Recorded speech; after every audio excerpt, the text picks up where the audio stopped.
Hello. Hope everybody's doing well today. Today, what we're going to start with is looking at our second part of our population geography unit. We just finished up with the first part of the unit, and the first topic we're going to look at today is migration. Migration is very important for human geographers to look at. They focus on it a lot because it has a huge impact on our world, right? If we look at our world, we see many, many, many people moving from place to place, whether it be to a different city or a different country or a different town. And people move for a lot of different reasons. It could be because they want to get a new job, or it could be because they're looking to have a safer place to live, or it could be that their home country is experiencing a war and they want to get away from that, right? There's many reasons why people move. If you talk to your own family members who have moved at some point, they might have some similar reasons, but they also might have some very, very different reasons as well. Because moving from place to place is a part of life. It's becoming more of a norm for people to move to different places at least once or twice throughout their lifetime, whereas 200-300 years ago, people would oftentimes live in their same community for their entire life, right? There were some people who made major moves, but a lot of people did not.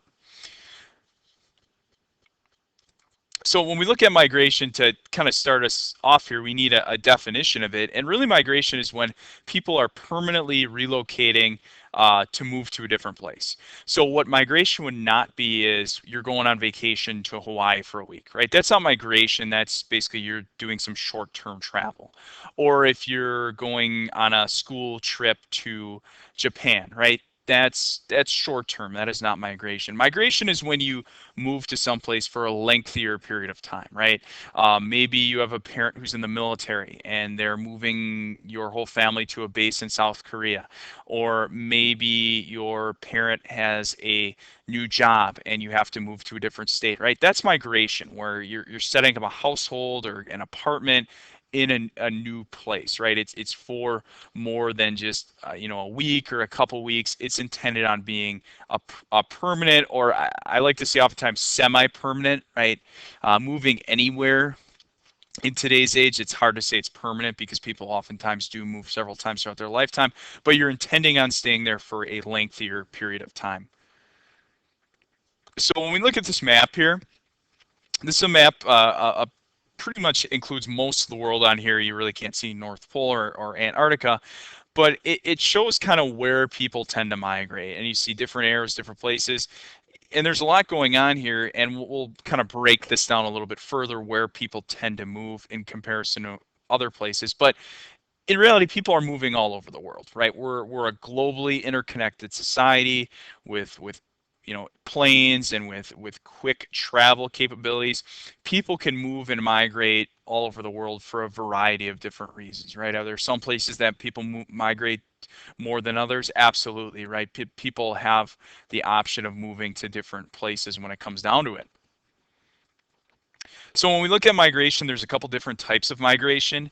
The first type we'll talk about is international migration. This is when people are moving to a different country. So if you migrated from, the United States to, Japan, or if somebody moved from South Korea to Canada, or from Russia to Germany, right? It's really just when you're moving to a different country, right? You're crossing country borders. And it's not for, like I said, it's not a vacation. It's not for a week or two. It's intended to be a long-term move.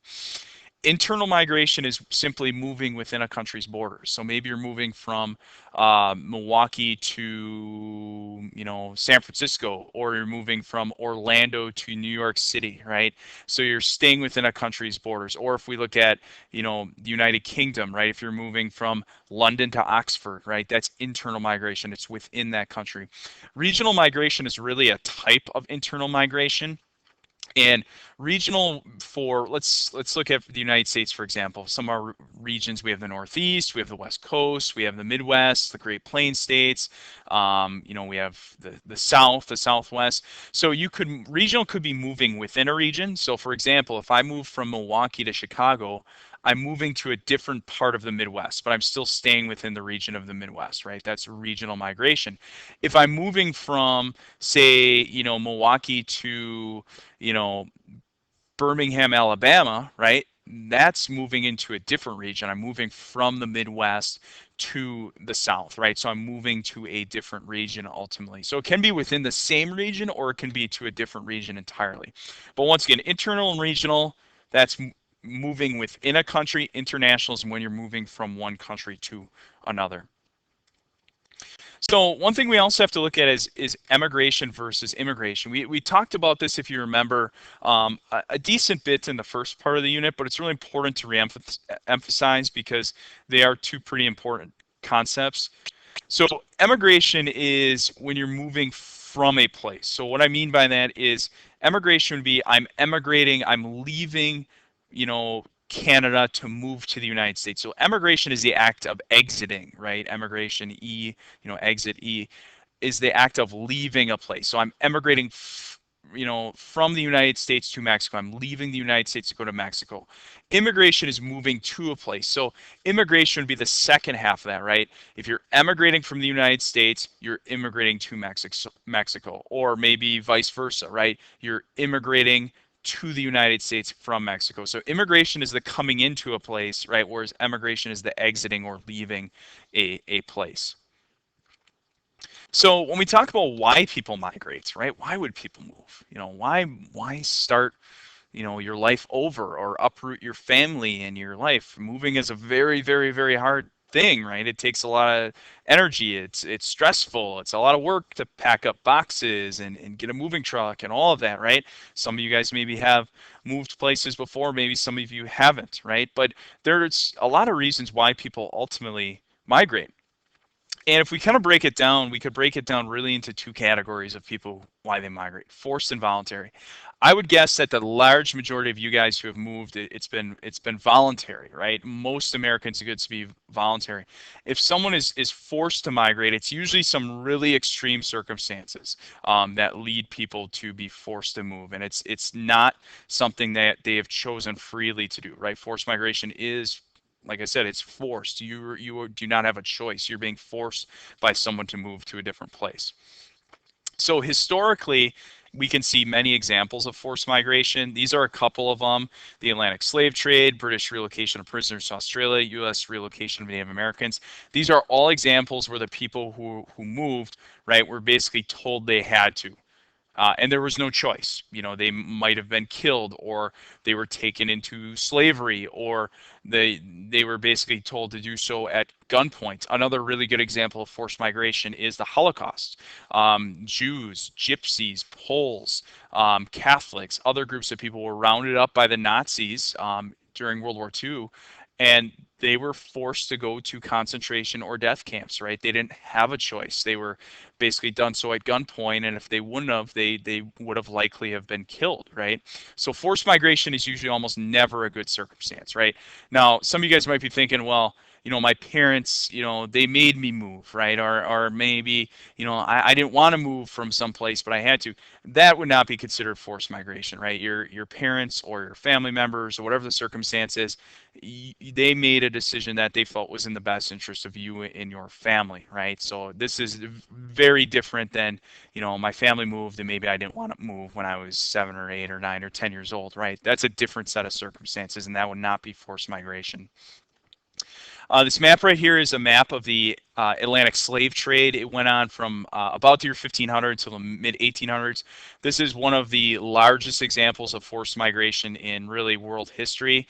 The European powers, including Britain, France, Spain, Portugal, what they did is they went to Africa, by ship. They kind of settled along the West African coast. They started coming into contact with different groups of people in Africa, and they would negotiate with the leaders of these groups, right? Tribal leaders.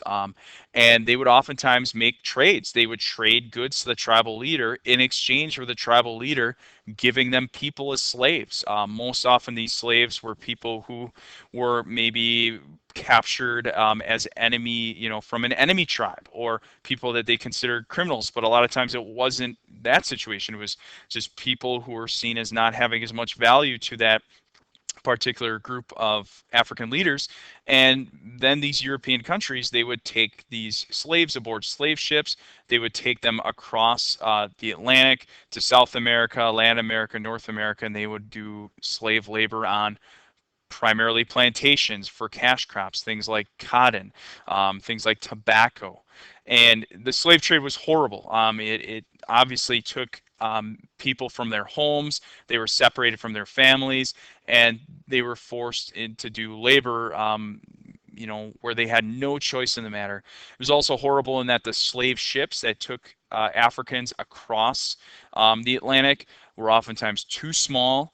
They were horrible hygiene. A lot of people got sick and got diseases. They were very, cramped quarters, and a lot of people did not even make the journey. That they died and they were thrown overboard by these European slave masters. So it was a horrible set of circumstances.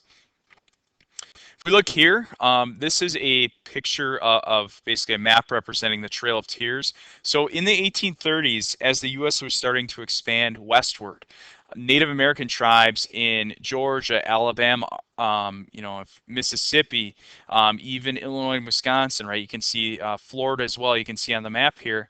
The U.S. government started to come into contact with them more and more and wanted their territory. So Congress passed something called the Indian Removal Act that was pushed by President Andrew Jackson, and the goal was to take these Native Americans, push them off of their land, and make them settle further westward. Land in Oklahoma, land in Kansas and Nebraska. Now, these Native Americans, they didn't really have much of a choice. They could try and resist against the U.S. military, but they were often outgunned, outnumbered, and they were forced to move to these places in the Great Plains states.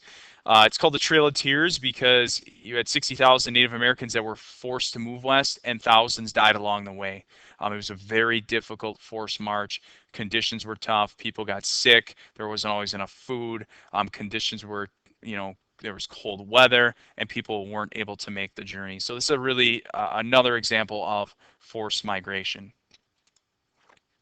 So we also look at voluntary migration, and voluntary migration is really the other side of the coin. And people can migrate voluntarily for a couple different reasons. We tend to break it down as there are push factors. There are things that make people want to leave a place, right? We tend to think of these as more as negative. And then there are pull factors, things that want to make people move to a place, things that draw them in. So good examples of push factors would be maybe you live in an area where there's crime and it's threatening you and your family and it pushes you to want to leave. Or maybe you live in an area where there's a war and it's not safe, it's not stable for you to be there. So that makes you wish to leave. It could be something as simple as the area you live in is struggling economically, right? There's not enough jobs available, and that pushes you to want to leave. Pull factors tend to be more positive. It could be there are good jobs in this area. This is drawing me to want to come here, or the schools are great, and it's a good place to raise a family. It could be there's very safe neighborhoods. It could be there's a lot of green and open space, a lot of beautiful parts of nature, things that draw people in to want to move to a particular place. So just to kind of wrap up looking at pull factors here, these are a whole bunch of different examples that you can see on this slide here. Political, economic, environmental, cultural, transportation reasons, right? Push and pull factors are listed on here. If you look at the political section, those are both examples of push factors, right? Armed conflict. In Syria, for example, right now, there is a civil war. That has been going on for about the last decade. A lot of innocent people have died, and a lot of innocent people have looked to get out of Syria, right, to leave. The civil war is a push factor. It is pushing people to want to leave Syria to find a safer place to live. Oppressive governments, right? If you have a government where there's a dictator or people are treated horribly by the leader, by the government, that can oftentimes be a big push factor that makes people want to leave. If you look at under environmental, crime, pollution, traffic problems, right? Those are all negatives. If you live in a city that's full of pollution and your lungs, lung disease, or you're having impacts on your lungs, or you're breathing in this toxic air, right? Those would be reasons why people might want to live. We think of like a Beijing, China, right, where it has very significant pollution. That could be a push factor. Weather could be even, right? It could be as simple as something as maybe you have grandparents who they go down to Arizona or Florida during the winter, right, because they're sick of Wisconsin's cold winter, right? That's a push factor making them want to leave for part of the year. We could see other examples on here. Pull factors. I mentioned jobs, right? Maybe an area has really good jobs available, has many opportunities for high-paying jobs, and that could be why people move. It could be to move to an area where there's a cheaper cost of living. Maybe houses are cheaper somewhere else, or food is cheaper somewhere else. That could be a reason as well. If we look at the cultural section here, there could be a cultural element. Maybe, someone has moved to a new country and they've lived there temporarily, they've gotten a job, but they really want to go back to their homeland and spend time with their family. Maybe the pull factor is them moving back to their cultural homeland. Or it could not even be moving to a new country, it could be someone wanting to move closer to their kids. Maybe grandparents want to move closer to their kids and their grandparents. So they move from, say, Sheboygan to Milwaukee to get closer to their grandparents or grandkids, excuse me, and their kids. So that could be a pull factor as well. So there's a lot of reasons why we can have push and pull factors. There's many. The thing to remember with push factors, they tend to be more negative. They're things that make you want to leave, things that are not good about the area that you're living in. Like I said, famine, war, it could be a natural disaster, could be a push factor. It could be lack of good paying jobs, a lot of crime in an area. Maybe a country has an oppressive government, or its economy is struggling, or it doesn't have very good health care. Pull factors are going to be positive on the other hand. They're things that draw you in. High paying jobs, safe communities, good schools, closer to family, plenty of food, plenty of resources, a strong economy in that country. Or it could even be, it's a free country with lots of freedoms where people can live their lives as they see fit. So that's a good start for today, looking at push and pull factors and looking at voluntary versus forced migration, right? We'll continue going forward, continue to look at migration, why people move, what are some different types of migrants. So we'll pick that up a little later. Thank you very much and have a great rest of your day.